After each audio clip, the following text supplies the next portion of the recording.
اسی لیے حدیث پاک کے اندر اللہ کے نبی علیہ الصلوۃ والسلام نے فرمایا کہ جو مرد اور عورت دونوں کے لیے اللہ کے نبی نے فرمایا کہ اگر کوئی آدمی فجر کی نماز پڑھ لینے کے بعد، کون سی نماز؟ بولو بھائی، میں یہ نہیں پوچھوں گا کہ آج کتنے لوگ فجر کی نماز پڑھے، آج آپ کا امتحان نہیں لوگا، یہ امتحان تو اللہ بروز قیامت لیں گے۔ جو آدمی فجر کی نماز پڑھ لینے کے بعد اللہ کے نبی نے جو 3 دعائیں بتائی ہے، اگر کوئی آدمی 3 مرتبہ فجر کی نماز کے بعد ان دعاؤں کو پڑھ لیتا ہے، اللہ کے نبی علیہ الصلوۃ والسلام فرماتے ہیں ہر قسم کے شریروں کی شرارت سے، ظالموں کے ظلم سے، فتنوں کے فتنے سے، زمینی اور آسمانی بلاؤں سے، جادوگروں کی جادوگری سے، جلنے والوں کی جلن سے، حاسدین کے حسد سے، بری نظروں کی بری نظر پڑنے سے، یہ تمام چیزوں سے وہ آدمی حفاظت میں رہتا ہے، جبکہ فجر کی نماز پڑھ لینے کے بعد اگر کوئی دعائیں پڑھ لیتا ہے۔ آج ہمارا ماحول دعائیں پڑھنے کا نہیں ہے، معاف کیجئے گا، فجر کی نماز میں امام صاحب نماز پڑھانے کے بعد 3-4 منٹ دعا کرنے سے پہلے تعلیم کرتے ہیں۔ بڑے دکھ اور افسوس کے ساتھ میں آج اس بات کو کہہ رہا ہوں بزرگان محترم، وہ 2-3 منٹ کی تعلیم سننے کے لیے بھی آج ہم لوگوں کے پاس ٹائم نہیں ہے۔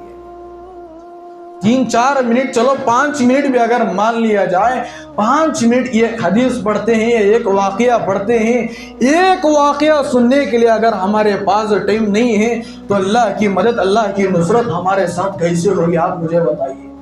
اس لیے بزرگان محترم، اب تک غفلت ہو چکی ہے، غلطی ہو گئی ہے، لیکن آج سے یہ ارادہ کر لو، یہ طے کر لو کہ فجر کی نماز پڑھ لینے کے بعد جو امام صاحب تعلیم کریں گے انشاءاللہ ثم انشاءاللہ آج سے ہم سب مل کر 5 منٹ ضرور بیٹھیں گے انشاءاللہ۔ کون کون بیٹھیں گے؟ اللہ ہم سب کو عمل کی توفیق عطا فرمائے۔ تعلیم سن لینے کے بعد پھر امام صاحب دعا کرتے ہیں، دعا کر لینے کے بعد میں آج آپ کو 3 دعائیں بتا کر جاتا ہوں۔ میں کہتا ہوں کہ آج عصر سے پہلے بزرگان محترم اللہ کے لیے ان دعاؤں کو آپ یاد کر لیجیے، ہر شریروں کی شرارت سے آپ بچ جائیں گے۔ اللہ کے نبی نے فرمایا وہ سب سے پہلی دعا یہ ہے، اعوذ بکلمات اللہ التامات کلھا من شر ما خلق، یہ سب سے پہلی دعا ہے۔ دوسری دعا اللہ کے نبی نے فرمایا بسم اللہ الذی لا یضر مع اسمہ شیء فی الارض ولا فی السماء وهو السمیع العلیم، یہ دوسری دعا اللہ کے نبی نے بتائی ہے۔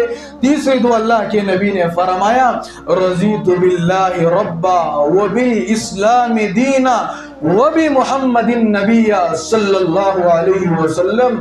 اگر کوئی آدمی 3 مرتبہ ان دعاؤں کو پڑھ کر اپنے دونوں ہاتھوں میں پھونک کر سارے جسم پر مل لیتا ہے، کوئی آفت، کوئی مصیبت، کوئی حالات، کوئی ٹینشن، کوئی پریشانی اس کے جسم کو چھونا تو دور کی بات ہے۔ ان دعاؤں کے اندر اتنی برکت، اتنی تاثیر رکھا ہے اللہ پاک نے، کوئی آفت اس کو چھو نہیں سکتی۔ لیکن شرط یہ ہے بزرگان محترم، صدق دل کے ساتھ پڑھ لینا چاہیے، سچے دل کے ساتھ پڑھ لینا چاہیے۔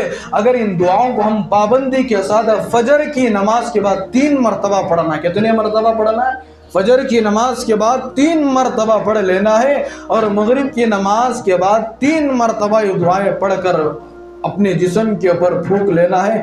انشاءاللہ ہر ایک آفت سے اللہ ہم سب کو محفوظ رکھیں گے۔ یہ موجودہ حکومت ہمارا کچھ نہیں بگاڑ سکتی بزرگان محترم، اگر اللہ کے ہم ہوگا۔ اللہ کے نبی نے فرمایا جو اللہ کا ہو جاتا ہے اللہ اس کا ہو جاتا ہے۔ اس وقت کے حالات کو سامنے رکھ کر ڈرنے کی ضرورت نہیں ہے، آج بھی اللہ ہمارے ساتھ ہے، جس کا کوئی نہیں ہوتا اس کا اللہ ہوتا ہے۔ قرآن مجید کہتا ہے ان اللہ لا تحزن ان اللہ معنا۔ مسلمانوں خوف کرنے کی ضرورت نہیں ہے، ڈرنے کی اور گھبرانے کی ضرورت نہیں ہے۔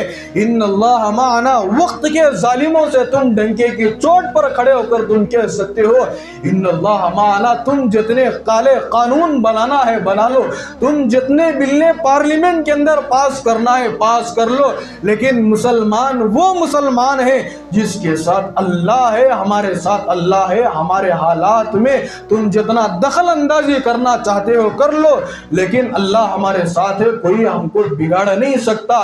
صحبت اللہ والوں کی، صحبت اللہ والوں کی اللہ سے ملوا جاتی ہے، صحبت اللہ والوں کی اپنا رنگ دکھا جاتی ہے۔